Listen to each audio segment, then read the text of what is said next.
Men in general judge more by the eyes than by the hands, for everyone can see but few can feel. You sit across from your supervisor. The office is quiet, a hum under the lights like a low drum. He smiles, palms open, a generous king in a glass castle. "Let's give you flexible hours," he says. "You've earned it." Your shoulders loosen. The velvet touches your skin, the calendar opens like a gate. Days pass. The velvet tightens. Friday night brings a soft message.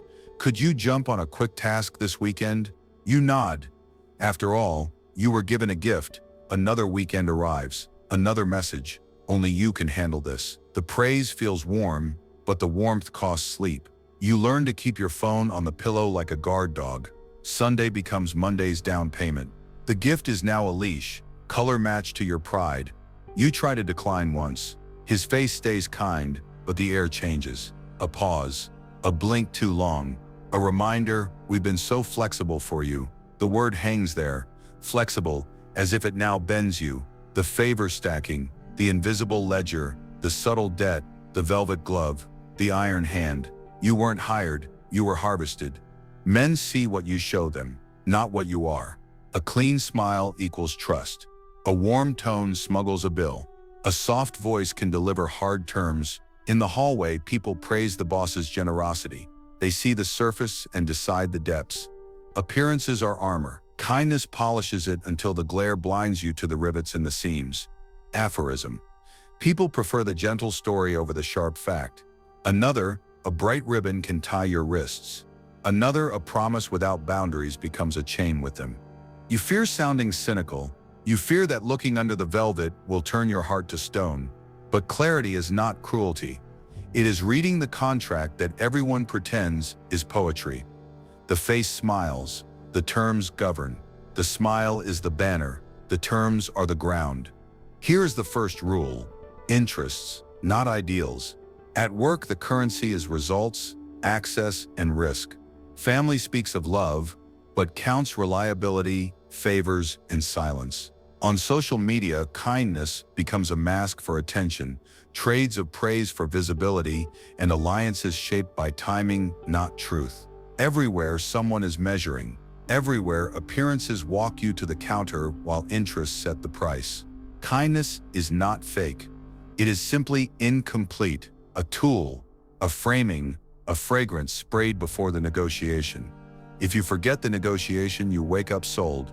If you forget the tool, you think the perfume is the room and not the cover for the stale air inside. Consider the colleague who helps you polish your deck, then puts their name first. Consider the friend who only needs a small loan and becomes a monthly appointment with your conscience. Consider the influencer who supports mental health while funneling fear into their next product. Drop. The softness seduces. The ledger decides. You do not need to become hard to see clearly.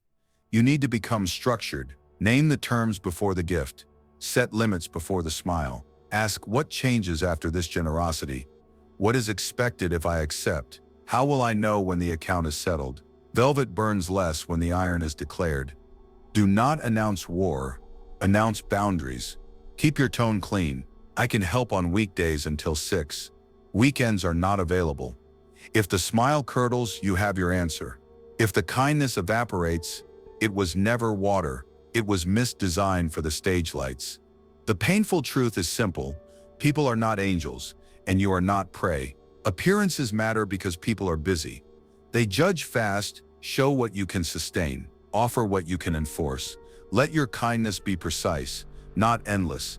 Let your time be a scarce good, not a public fountain. Velvet is fine if you know the iron underneath is yours. You take back your calendar. You open your mouth before your heart apologizes. You choose the terms that keep your sleep intact.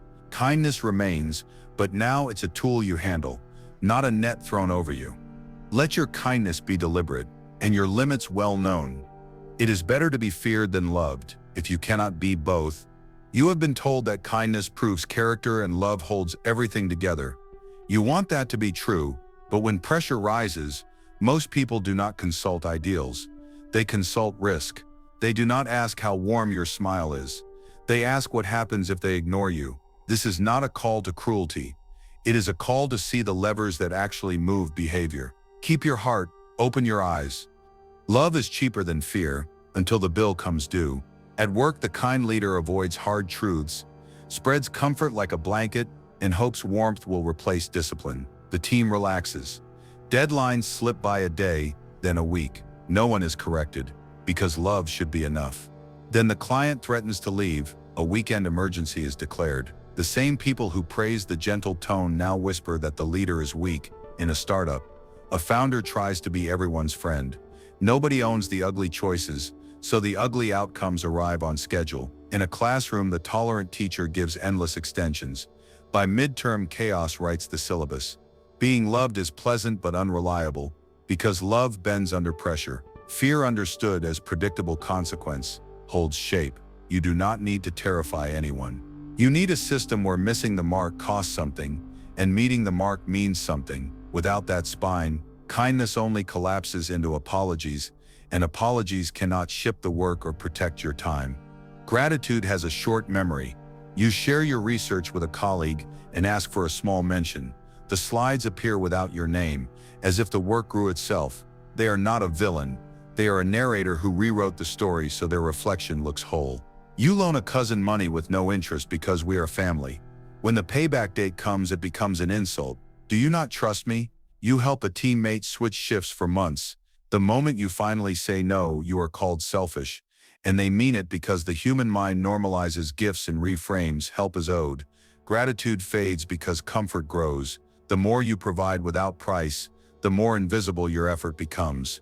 The grocery bag you carried last week was kindness. The 20th bag is now how things are. If you want gratitude to matter, bind favors to clear agreements. Here is what I can do. Here is the timeline. Here is what closes the loop. Memory respects structure more than sentiment. The halo effect is a trap. Project nice, and you become a porch light. Moths arrive. Predators too. Free riders learn your routine. You apologize before you speak. You promise before you think. You rescue before you are asked. They know the magic words. Only you can help. You are the kind one, and they pull the invisible strings. In offices, a glossy culture deck declares, "We are family," and you lower your guard. Then optional meetings become mandatory favors. Then your Saturday becomes a donation. On social media, a public image of constant compassion attracts requests with no end and little respect. The halo blurs details. People stop seeing your limits and start seeing their needs reflected in your light. The antidote is not meanness, it is design. Decide where your light shines and where it does not. Put a fence around your yard and a gate that opens on your terms. State the price of your time. Write the hours of your generosity on the door. Fortuna, the weather of hearts, changes without asking. Today you are the favorite. Tomorrow a rumor drifts through the building and you are questionable. A new vice president arrives with fresh maps of loyalty. A market dips, budgets tighten, smiles thin. A friend meets a new circle and your standing resets. This is not tragedy, it is weather. Do not tie your boat to weather. Tie it to pilings, rules, incentives, clear exits, and alternatives. Treat kindness like a sail. Raise it when the wind helps. Reef it when storms build. Attach your generosity to systems that remain when feelings swing. A written scope, a calendar boundary, a process that triggers when promises are broken. If someone loves your flexibility, anchor that love to a schedule. If someone values your help, anchor that value to a visible exchange. Fortune may flood the river, your bridge should still stand. Public virtue and private accounts are two theaters playing the same evening. On stage, leaders vow compassion, unity, and care. Backstage, staff tally votes, margins, and bargaining positions. Executives post about empathy, while procurement squeezes suppliers for 2% to hit guidance. Influencers film a charity visit with swelling music and send a brand invoice on the way home. A manager praises work-life balance at the town hall and then rewards the team that slept at the office. None of this is shocking. It is structure. Appearances keep the audience engaged. Accounts keep the enterprise alive. Learn the backstage language. Cost, leverage, risk, consequence. Speak it calmly. I can deliver that by Friday if we move the other deadline. I will help this quarter in exchange for support on the next review. I cannot do weekends. If that is required, we must change my scope. This is not cold. This is clear. It is the difference between a brand of goodness and a practice of order. So peel back the illusion. Kindness is a fragrance, not a foundation. Affection is a season, not a contract. Gratitude is a cheer, not a guarantee. What protects you and those you care for is structure, consequence, and deliberate choice. Use warmth to invite cooperation. Use firm boundaries to keep cooperation clean. Let people love you for your fairness and respect you for your terms. If they love you only when you spend yourself, let that love go in storms. It will go first anyway. Be warm by choice and firm by design. You want peace so badly that you trade pieces of yourself to buy it. You smile first, you apologize first. You rush to fill the silence before discomfort blooms. Compliments become coins. Concessions become bills. You pay for approval with your time and weekends. The room relaxes, then the invoice returns with interest. More requests, fewer thank yous, the assumption that you will bend because you always do. Your need to be liked becomes a handle others can pull. You buy harmony because you were taught that conflict is failure. You overpraise sloppy work, hoping effort will appear. It doesn't. You fix a broken file just this once. It becomes yours forever. The peace you purchase is a loan from the future, and the collectors know your address. They arrive whenever you show that soft belly, the part of you that would rather ache than disappoint. You call this kindness. They call it leverage. Each time you dodge a hard conversation, a little power leaks from the room. You avoid telling a teammate their delay blocks the pipeline. You soften the message until the message disappears. The deadline misses you by inches and hits the project by miles, yet you carry the blame like a quiet backpack. You don't ask for the raise because the word no tastes like metal. Months pass. People with less skill step past you because they will face a minute of discomfort to secure a year of position. Power rewards the one who will face the moment. Resentment ferments in closed containers. You wake up tired not from work but from the conversations you never had. The inner court tries the case each night. By morning the verdict is the same, guilty of wanting too much, and you sentence yourself to another day of quiet. This is not moral failure, it is political arithmetic. Avoiding friction now multiplies friction later. The energy you spend fixing what you did not confront could have built something sturdy. Guilt becomes the currency you didn't know you were spending. You feel it when you say no. You feel it when you say yes with a clenched jaw. So you overpay, you cover a shift because they look tired. You redo numbers because they struggle with spreadsheets. You review the deck at midnight because you were late once and still owe the world penance. You apologize for needing sleep and for needing boundaries. People accept these payments with open hands. Some grow used to them. The tribute is not only time, it is silence. You swallow the comment that would protect the group from a bad decision. You swallow the truth that would correct a lie. You swallow your ambition because wanting more seems dangerous. Understand the exchange. Guilt buys temporary relief and sells long-term respect. Each purchase raises the price of your next no. Soon you cannot afford to say no at all. Reputation anxiety, the terror of being called selfish or difficult, turns your choices into predictable moves. You curate good person scenes. Yes, in public, suffering in private. You write generous notes that tie your hands. You confuse being seen as good with building something good. The martyr arrives with a heavy sigh. They list their wounds like invoices. How late they stayed, how much they suffered. Their pain may be real, but the timing is strategic. The message is simple. If you do not rescue me, you are cruel. You carry their workload this week. Next week they bring new wounds. The martyr's power is borrowed from your fear of being heartless. The counter requires steel. Acknowledge the pain without adopting the duty, set a boundary and return the task to its owner. The benefactor is generous first. Strategic gifts arrive early. Introductions, small favors, public praise, you feel loyal. Then the asks begin. Never huge, just enough to tilt your calendar toward their priorities. The gift was not free. It was a seed. It roots in your schedule and blooms into expectation. The remedy is documentary. Name the terms before you accept or repay promptly. Thank you for the intro. Here's how I can reciprocate this month, and then we're square. The judge speaks softly about values. They define good behavior in ways that always benefit them. Good teammates never say no. Good friends answer at any hour. Good family keeps lending without question. The labels stick because you were trained to be good. But the judge's dictionary is private law. Publish your own statute. A good teammate meets commitments and protects capacity. A good friend respects boundaries. A good family repays. Say it calmly. Repeat it until the courtroom in your head goes quiet. Now the pivot.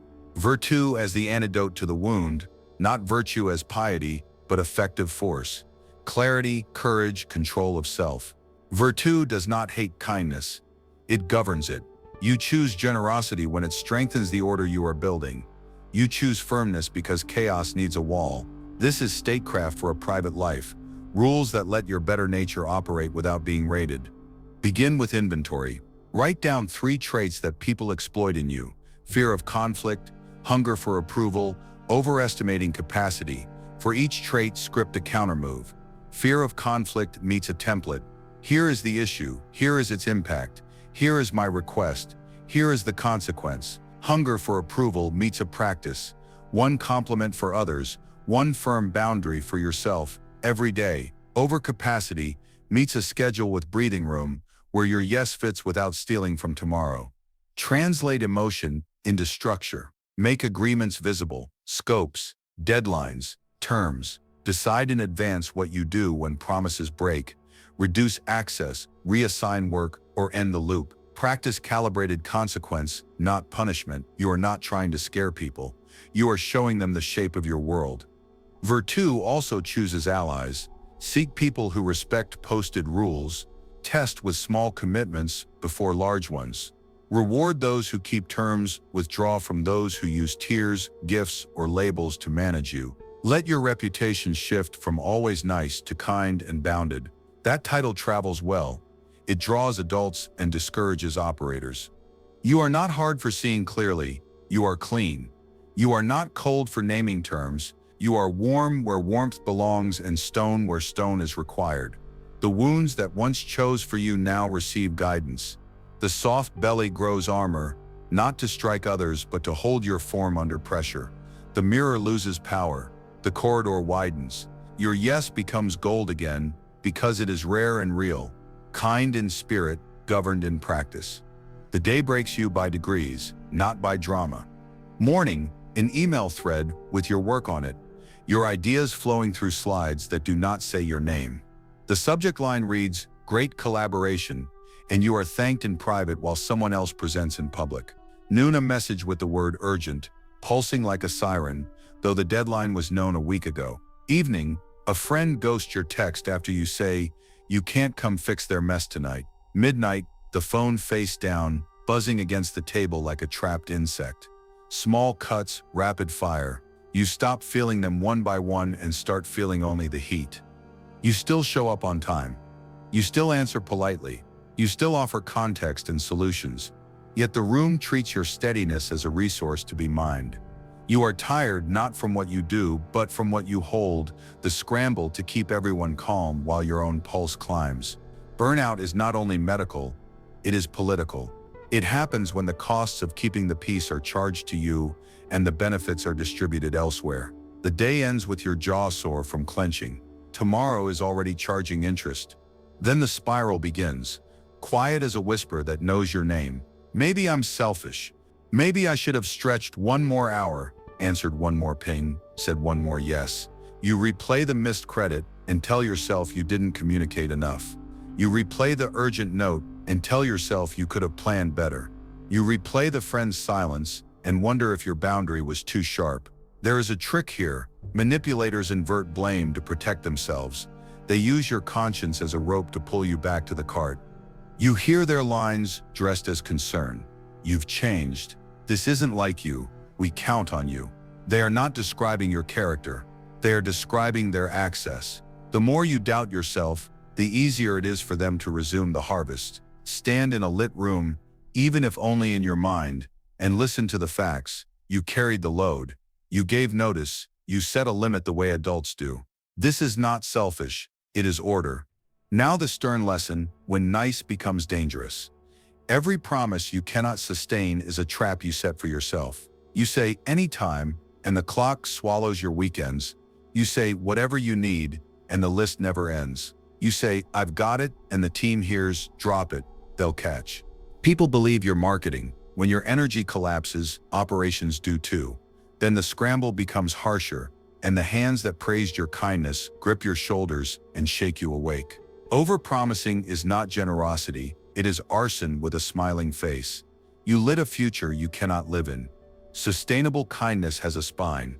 It says, here is what I can do, by when, and what I will not do. It does not fear looking smaller. It knows that limits keep the ground from cracking. The dangerous version does the opposite. It buys applause now with debt you cannot pay later. When the bill arrives, the applause turns into accusation. Learn the math before you sign.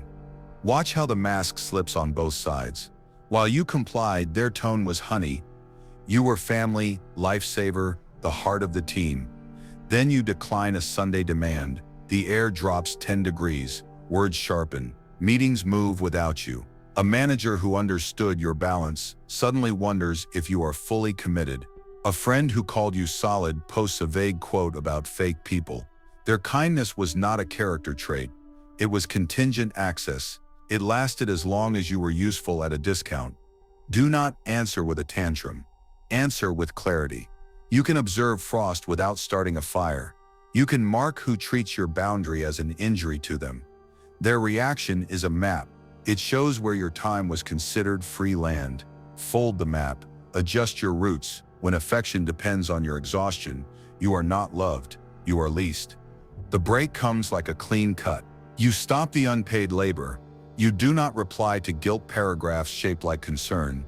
You do not write essays to explain a reasonable no. You let the silence do its work. Watch who vanishes when the discount ends. Watch who stays and asks for terms. This is not cruelty. It is calibration. Some relationships will thin. Let them. You are not closing your heart. You are closing the hole in your bucket. Anger will visit. Let it keep time, not write policy. Feel it rise in your chest, heat meeting air, then make it useful. Draft one message you have avoided, short, specific, dated. Here is what I contributed. Here is what remains. Here is my boundary. Send it without apology. Make one call you fear. State the miscredit. Request the correction. Set the deadline. You will shake. You will survive. Every time you act, the ground under you hardens. Now, name the loss without worshiping it. You grieve the version of you that believed being always good would be enough. You grieve the illusion that harmony would spare you from the work of rules. You grieve the easy praise that came with over-functioning. Allow the grief, sit with it like a quiet guest. But do not build it a room. Your worth did not crack with the facade. Only the mask fell. Under it stands a person less decorative and more durable. Understand what your emotions are saying in Machiavelli's terms. Chaos in the heart signals a broken arrangement, not a broken soul. The state falters when laws are unclear. So does a life. If you want peace, build the order that supports it. Tie work to scope, friendship to reciprocity, and love to respect for capacity. If someone wants all of you, they can meet all of your terms. All of them, not only the ones that flatter them. Practice small restorations that change the whole. Move your phone out of the bedroom. Put weekend boundaries in writing. Keep a ledger, not to hoard favors, but to close loops. Share credit in public and demand it the same way. Document agreements so memory cannot be weaponized. If the pushback arrives, let it. You are replacing a stage set with a structure. By week's end, you will still feel tender. That is fine. Tenderness proves you did not turn to stone. You simply refuse to stay soft where knives kept landing. The parts of your identity scattered by exploitation will return, not as ornaments but as beams. You will look back and understand the collapse was a strike, and the union was you. Calm heart, hard terms. Call it what it was. An exchange dressed as affection. You wanted it to be love. You wanted the warmth to be proof. But when you strip the fragrance from the contract, you see the numbers underneath. Affection is a feeling. Alignment is a map. One vanishes when weather changes. The other still gets you home. The people who care for you do not just praise you. They protect your time, honor your limits, and strengthen your future. Flattery is cheap. Alignment is costly and visible. The coworker who adores your work ethic but keeps you late for their chaos is not aligned. The friend who calls you amazing and then disappears when you say no is not aligned. Alignment sounds quieter. I'll move my deadline so you can keep your boundary. Let's plan this so you're not exhausted. Real care cooperates with your long-term interests. Acting loves your mood. Caring loves your trajectory. Kindness, repeated, becomes a contract even when no one wrote it down. Every favor you give sets a price, and silence sets it at zero. Family will say, "You're the responsible one," which means you will drive across town, fix the printer, send the money, and absorb the blame if the world still breaks. At the office, volunteering becomes your unpaid job description. Take the notes, host the new hire, run the morale committee, cover the Friday shift. In groups, patterns are policy. If you do it 3 times, it is yours. This is not a reason to stop being kind.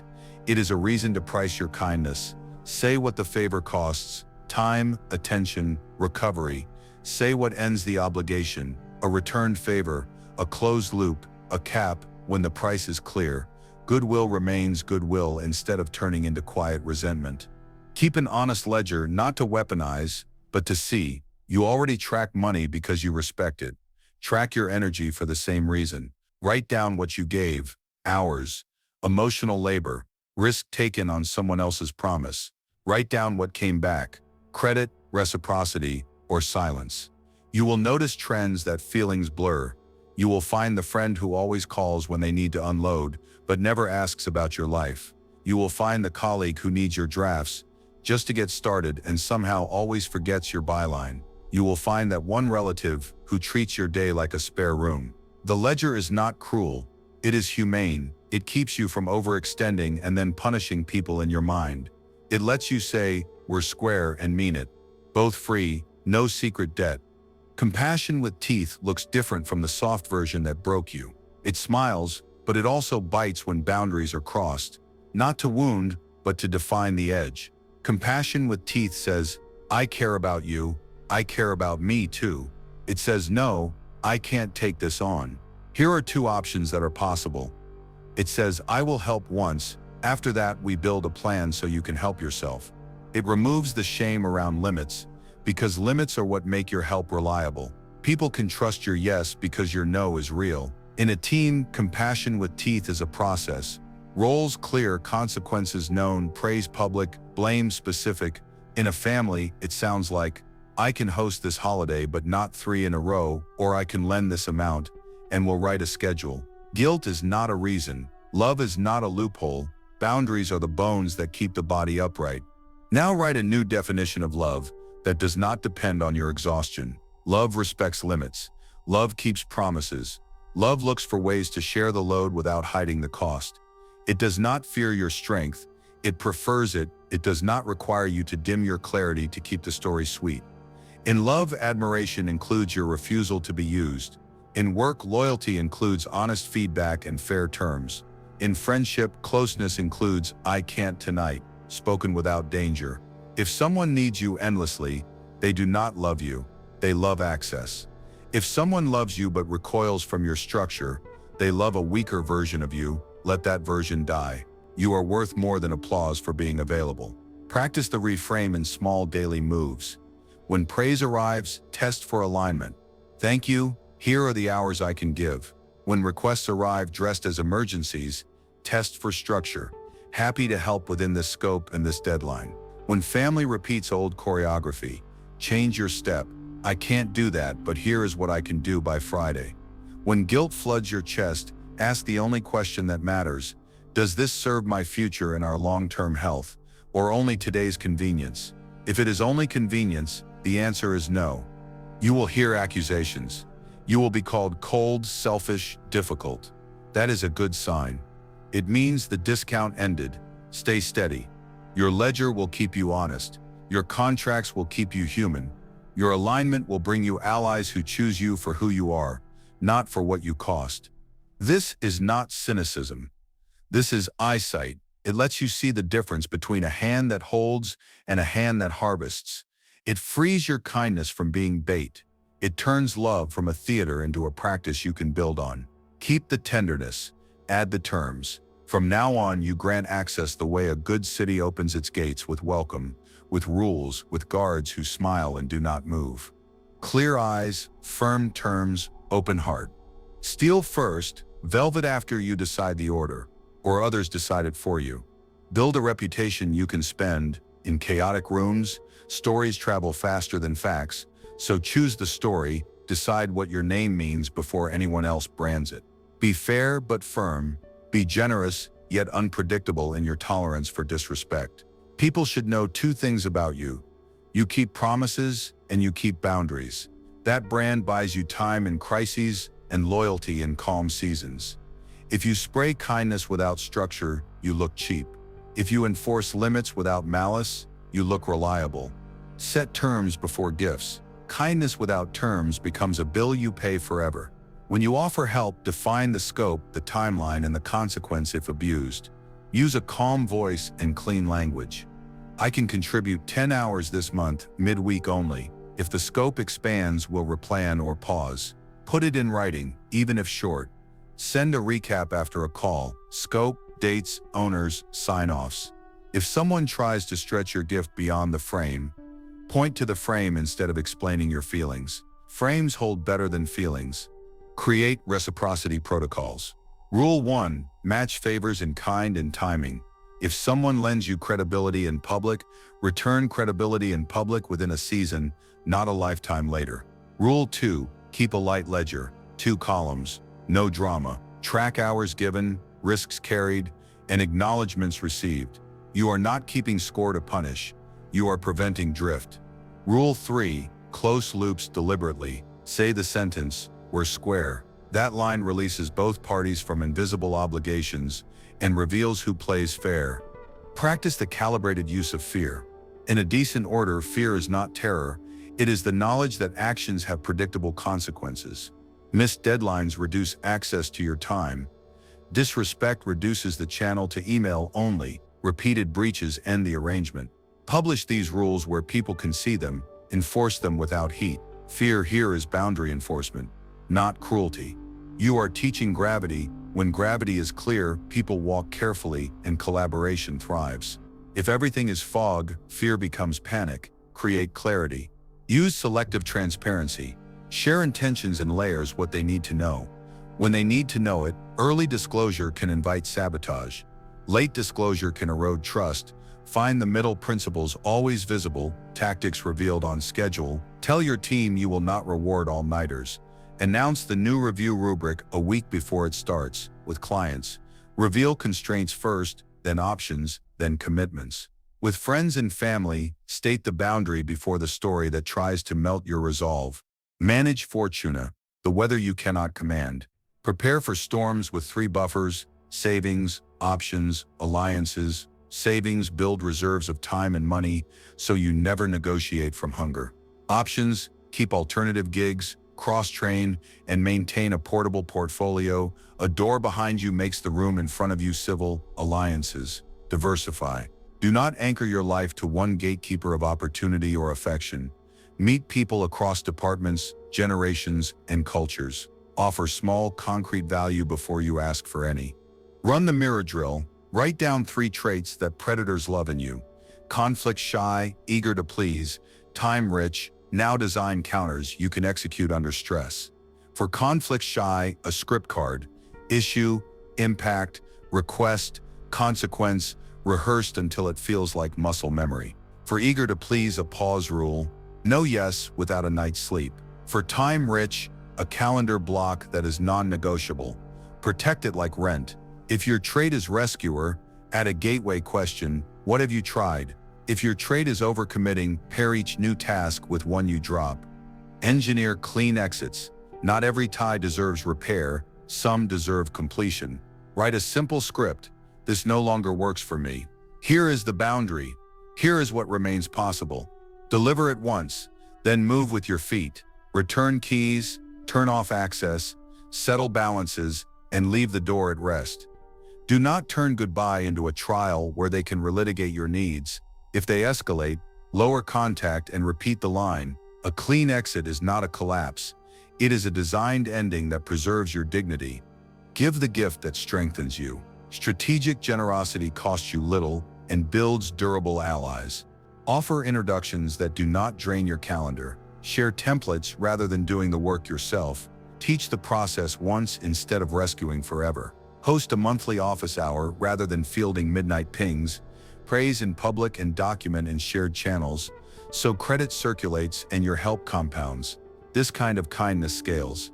It grows your influence without emptying your core. People will respect the boundary because they can plan around it. In all of this, resist the urge to narrate yourself as a hero or a victim. You are a builder. Arrange incentives so that good behavior is easy, fair behavior is rewarded, and predatory behavior is expensive. That is politics at the human level. Your shadow, the parts that once accepted disrespect as the price of belonging, now works for you. It watches the door and checks the terms. It warns you when the old hunger for approval rises like smoke. You nod, breathe, and choose structure over impulse. That choice becomes habit. The result is not a hard life. It is a stable one. Meetings shorten because people know the rules. Friendships deepen because both sides can rest. Work becomes a series of clear trades instead of a haze of favors. You wake with energy that used to leak into explanations. Your yes gleams again. Your no lands softly and holds.